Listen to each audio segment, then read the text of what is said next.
In the name of Allah, the most compassionate, the most merciful, and may the peace and blessings of Allah be upon His last and beloved Messenger Muhammad, and may the peace and blessings of Allah be upon you all.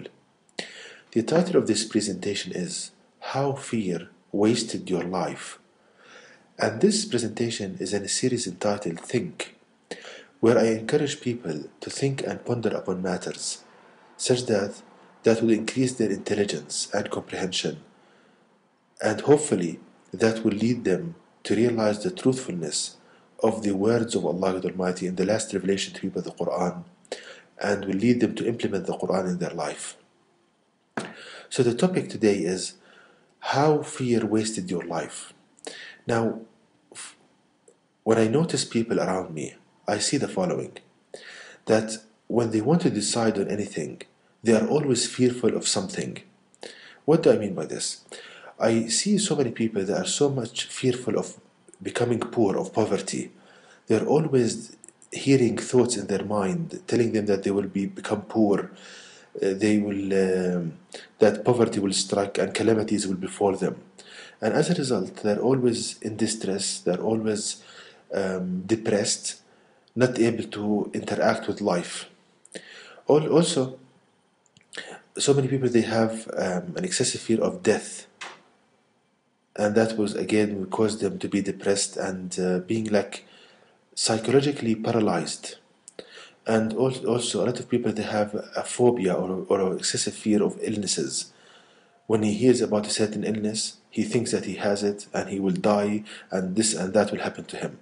And all of this he experiences by hearing thoughts in his mind, as if himself is telling them these kind of horror flicks, let's say, or kind of. Also, when a person wants to, for example, to tell the truth, he experiences thoughts in his mind telling him that people will hurt you because of this, and you will be attacked and so forth.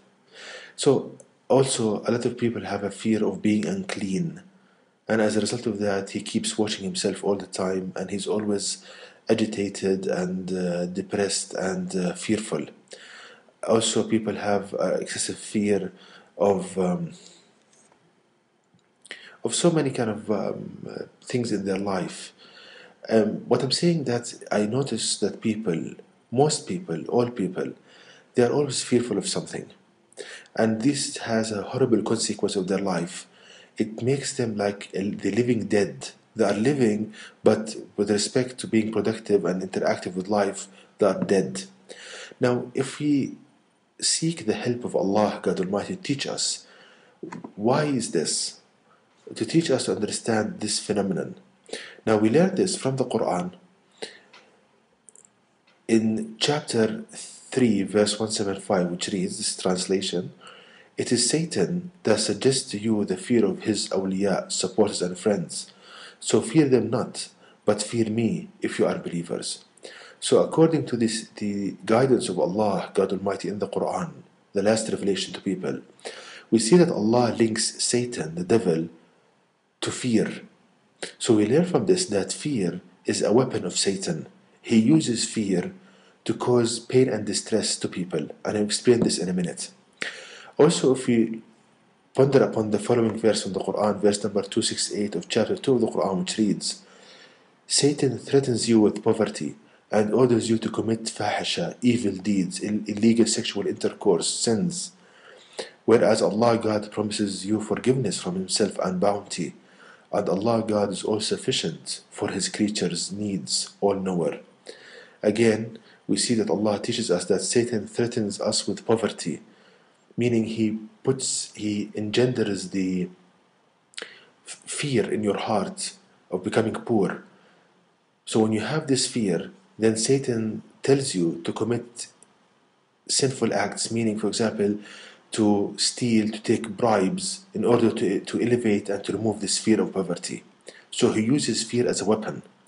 Now, to understand how Satan uses fear as a weapon, we need to understand how Satan affects each and every one of us. And in the Quran, that's explained in perfect details. In chapter 114, verse 4, which reads, from the evil of the whisperer who hides.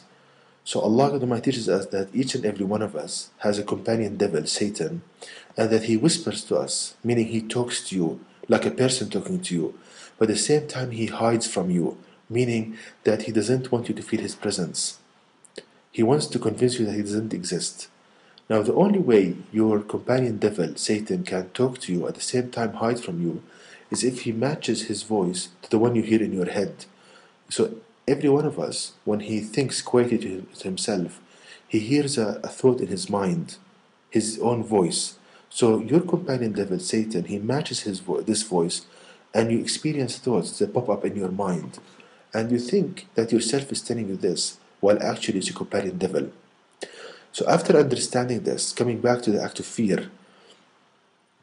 So, for example, when you hear about a new illness, Satan comes to you with a voice match the one you think with, telling you, you have this illness, you will die, you will have so much pain, and that makes you paralyzed, psychologically paralyzed, depressed, unable to function. For example, Satan uses fear. Let's say you have a job interview tomorrow. He starts putting ideas in your mind. You will fail, you will become poor, they will laugh at you, and all of this you hear in your mind by a voice match the one you think with. So I'm telling you here that Satan uses fear as a weapon to cause you pain and despair. So the way out of it is to understand the Quran, understand this, and do not care about these ideas that give you excessive fear of various things like poverty, death, illness, so forth. Now, just the last thing, there is a kind of fear which is okay and must be with everyone, which is the fear of Allah God Almighty. Because this fear will shield you of doing acts that bring you pain and despair in this life and the hereafter. For example, Allah does not allow you to steal. So if you have a fear of Allah God Almighty, you would not steal, and that will bring you happiness in this life and hereafter. But this is the only type of fear which is permissible in Islam, the fear of Allah Almighty. But having excessive fear of poverty, death, this is something from the work of Satan, the devil, to cause you pain and despair in this life and the hereafter. And to know more details about this topic and how details more and more about the cure from the effect of Satan on us, please visit my website at www.quran-miracle.com, and you can email me at zaidquran@gmail.com, and may the peace and blessings of Allah be upon you all.